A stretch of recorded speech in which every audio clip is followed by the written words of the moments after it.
To my channel motivational cartoon stories.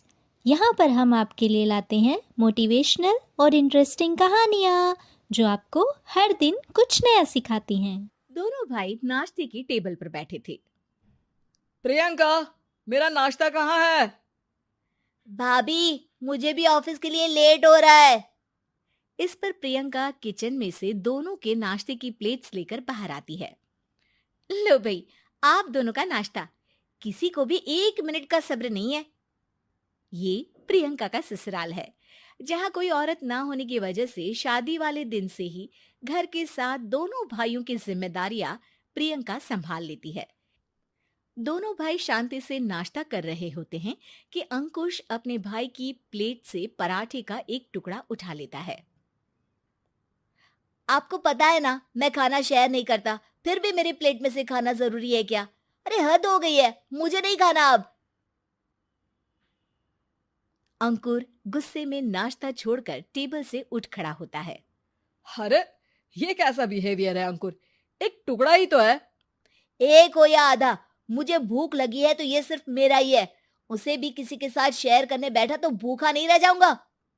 अरे बाबा, ठीक है, अब इस पर भी लड़ाई। दूसरा बना देती हूँ, पर प्लीज ऐसे खाना बीच में छोड़कर मत जाओ। इससे अन्न का अपमान होता है।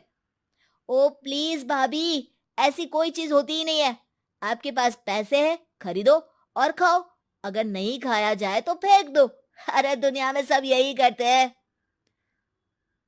अंकुर बैग उठाकर ऑफिस के लिए चला जाता है, जिसके पीछे उसका बड़ा भाई मायूस सा घर में खड़ा रह जाता है। जिसने बचपन से सोने की चम्मच में खाया हो, उसे दुनिया के बारे में क्या पता होगा। वैसे गलती तो हमारी ही है। अगर कभी बचपन में ही सही गलत का फर्क सिखाया होता तो आज ये हाल नहीं होते। आप फिक्र क्यों करते हैं जी? भगवान है, वो जो भी करता है सबकी भलाई के लिए ही करता है। और जब वो चाहेंगे तो अपनी तरह से अंकुर भैया को भी सब कुछ सिखा देंगे। पत्नी की बात पर विश्वास कर अंकुश भी ऑफिस चला जाता है। सुबह से दोपहर होती है और अंकुर लंच करने ऑफिस के पास वाले रेस्टोरेंट में पहुंचता है, जहां वो एक साथ बहुत सारा खाना ऑर्डर कर देता है। सर, क्या कोई आपको ज्वाइन करने वाला है? नहीं तो क्यों? अब कुछ नहीं सर, ऐसे ही। वेटर चला जाता है और कुछ देर में अंकुर का ऑर्डर लेकर वापस आता है, जिस पर अंकुर सब डिशेस में से थोड़ा थोड़ा खाकर बाकी ऐसे ही छोड़कर बिल देकर चला जाता है। वाह भगवान, तेरी माया। कहीं कोई एक एक टुकड़े के लिए तरसता रहता है और ये 5 लोगों का खाना ऑर्डर करके एक का भी पूरा नहीं खाते। पैसे वालों की माया। वेटर टेबल साफ कर बचा हुआ सारा खाना लेकर रेस्टोरेंट के पीछे घूम रहे बच्चों के पास पहुंच जाता है, जिसे देख बच्चों के चेहरे खिल उठते हैं। वाह, आज इतना सारा खाना आया। थैंक यू भैया, भगवान आपको खाने की फैक्ट्री बना दे।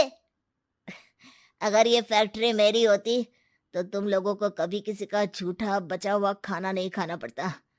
चलो तुम लोग खाओ, पर ध्यान रखो किसी को पता ना चले, नहीं तो मेरी नौकरी चली जाएगी। इसी के साथ दिन बीतता है और रात को दोनों भाई एक साथ घर पहुंचते हैं। कुछ देर में सब डिनर करने बैठते हैं, जहां अंकुश अंकुर को समझाने की कोशिश करता है। अंकुर, अगर हमें लाइफ में सब कुछ मिला है, इसका ये मतलब नहीं कि तुम उसका गलत फायदा उठाओ, बल्कि तुम्हें उसकी मदद से दूसरों को भी मदद करनी चाहिए। भैया, जिनके पास नहीं है उनकी वजह मैं तो नहीं ना। और ऐसे बहुत लोग हैं जिनके पास सब कुछ है। इसलिए अगर मैं एक इंसान कुछ नहीं करूंगा तो कोई फर्क नहीं पड़ने वाला। तुम्हारे भैया बस एक चीज समझाना चाहते हैं कि जिस चीज की हमारे पास कमी नहीं है, उसे बर्बाद करने से अच्छा है कि लोगों के साथ शेयर करें। इससे हम सिर्फ सामान नहीं, खुशियां भी बांटते हैं, और इसमें तुम्हारा ज्यादा कुछ तो जाएगा नहीं। भैया भाभी की बात सुन अंकुर कुछ बोले बिना उठकर चला जाता है। इसी तरह दिन बीतते रहते हैं, जिसमें अंकुश और प्रियंका कोशिश तो बहुत करते हैं, पर अंकुर पर किसी भी चीज का कोई असर नहीं पड़ता। एक दोपहर अंकुर सैंडविच खाते हुए सड़क के किनारे चल रहा होता है।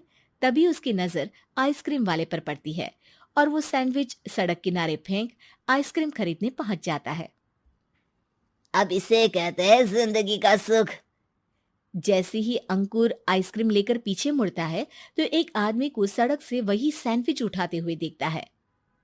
वो आदमी बहुत कमजोर, गरीब, जैसे बहुत दिनों से खाना ना खाया हो वैसा लग रहा था। अंकुर उसके पास जाकर खड़ा हो जाता है। उसे देखकर आदमी सैंडविच अंकुर की तरफ कर देता है।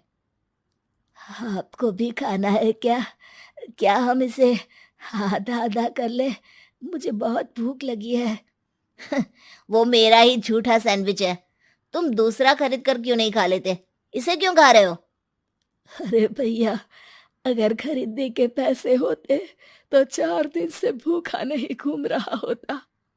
हैं? क्या? तुमने 4 दिन से कुछ नहीं खाया, फिर भी इस आधे सैंडविच को मेरे साथ बांटने के लिए तैयार हो गए? क्यों? अरे भैया, पैसा नहीं है तो क्या हुआ, इंसानियत आज भी उतनी महंगी नहीं हुई और ना ही उस पर अमीर गरीब का टैग लगा है जो हम उसे रख ना सके। पर अफसोस, आजकल लोगों के अंदर पोषण, खून या विटामिन से ज्यादा इंसानियत की कमी होने लगी है। आदमी की बातों से अंकुर को समझ में आ जाता है कि वो आज तक कितना गलत काम करता आ रहा था।